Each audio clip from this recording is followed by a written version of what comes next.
Thank you for joining us on the newsroom. I'm Simisola Adibu. The story is trending at the moment.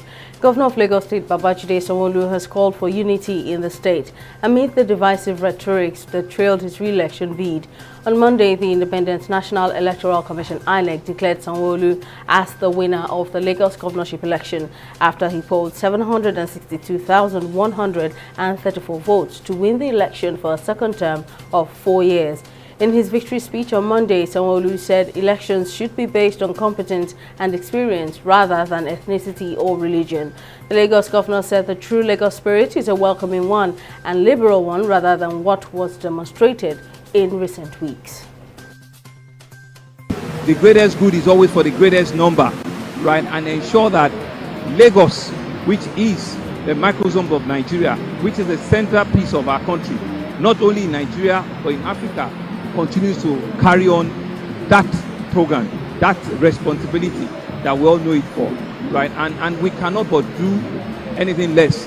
This is a centerpiece for foreign direct investment in Africa. The environment must be conducive for both local and international investors, for them to believe that we're ready for business, that the market is open, and that indeed investment can be secured here. Security is critical. Lagos continues to remain the safest city in our country, but we need to continue to even do more, support all the security operatives to ensure that this place is peaceful, remains open to businesses, and people can live without fear or favor in the city. That's what it's about. I don't want to talk about parties. I don't want to talk about Lagosians in hall have voted and they've spoken, and you can see the numbers. It's not anything close, so it's an overwhelming majority. And it has signified to us that the little work that we've done, which we still have energy to do more, Lagosians appreciated it, and so that confidence, that hope that they have on us, we will certainly not disappoint them, and that's the commitment we're given. In Adamawa State, INEC has announced the results for 18 local government areas, and the figures show the governorship candidate of the PDP, Ahmadu Fintiri, maintaining a slim lead over Aisha Dahiru, fondly called Binani, of the APC.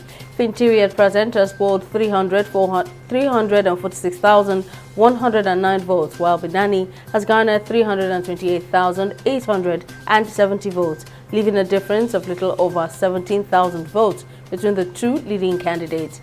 While the governor is seeking re-election, has won 11 local government areas, Binani has taken the remaining 7 councils. The senator representing Enugu East, Chimaroke Nnamani, has formally withdrawn his membership of the People's Democratic Party (PDP) following his defeat at the hands of the Labour Party. Nnamani, in a statement on Monday, said after consultations with his associates and constituents alike, he had decided to quit the PDP on account of irreconcilable differences with the national leadership of the party.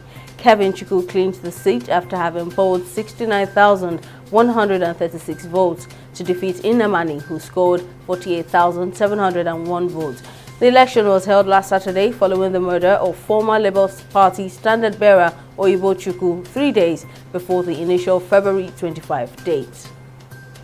A new analysis of genetic material collected from January to March 2020 at the Huanan Seafood Market in Wuhan, China, has uncovered animal DNA in samples already known to be positive for SARS-CoV-2, the coronavirus that causes COVID-19.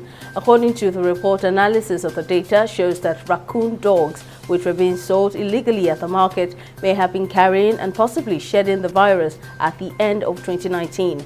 This finding is one of the strongest pieces of genetic evidence linking an animal being sold at the wet market to the coronavirus that caused the pandemic.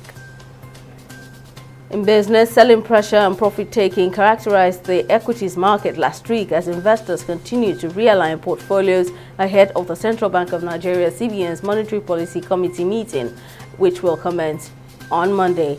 Analysts also revealed that investors are digesting the February 2023 Consumer Price Index and the new Treasury bills rates after the last primary market auction, as maturing offers provide more liquidity in the system. The expectation of more audited corporate earnings and qualification dates for dividends, as well as price adjustment for dividends, are likely to sustain bargain hunting in the markets.